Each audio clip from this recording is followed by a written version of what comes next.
One thing that really hit home for me, made an impact on my heart, was when we were talking about the bird.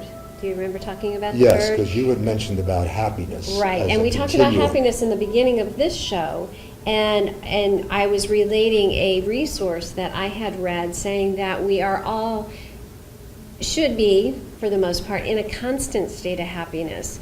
However, it's virtually impossible, at least for me, and I have tried to stay happy, but you can't force yourself to stay happy. And I told Can you you explain? I didn't believe in a constant state of happiness. Right.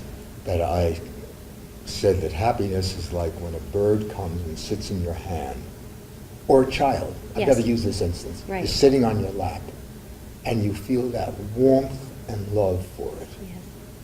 But eventually that child squirms and wants to get off your lap. And you have to let go. But if you let go, that child is going to come back and sit on your lap again. Yes, yes, yes. So happiness comes and goes. But I also told you this morning is I've reached a point in my life where I'm content.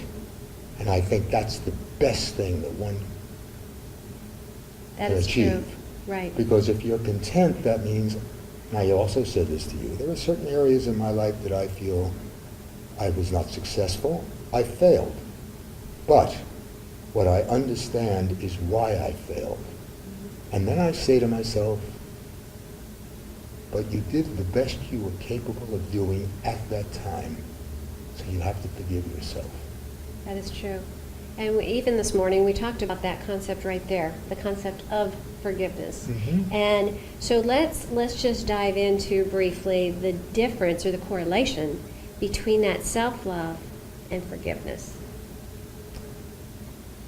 I think when you begin to care about yourself and begin to love yourself, which means forgiving, Carl Jung called it our shadow selves. You know what that means, or shall I Yes, explain? yes. That dark side of Our negative. viewers may not know, but Our dark side, our negative feelings that we want to act out, our mean-spiritedness.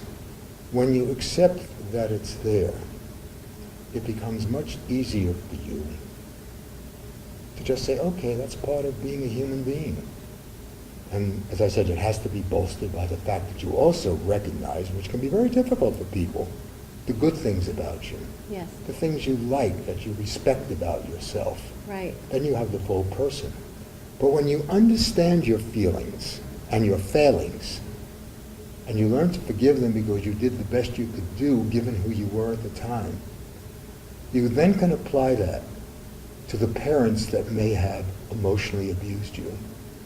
Because unless they were psychotic, they didn't know that they were emotionally abusing you. Right. They did the best that they could do.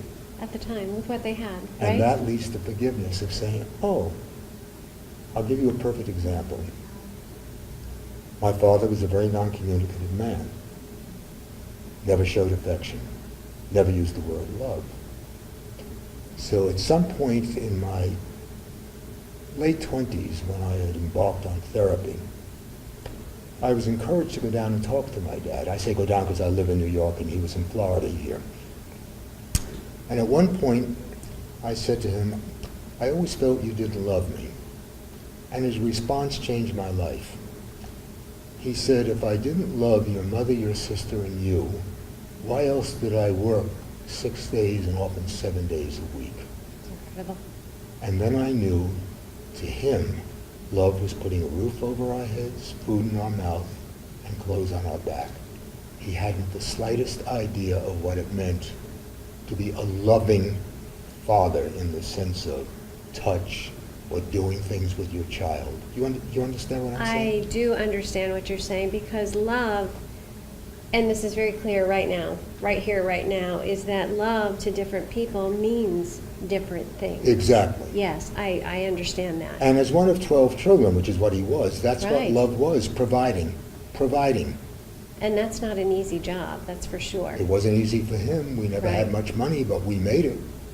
And you knew my sister. She also had a master's degree and Right. won scholarships, and I had my master's degree. And, my career went up, up, up, up, up. They got me the education.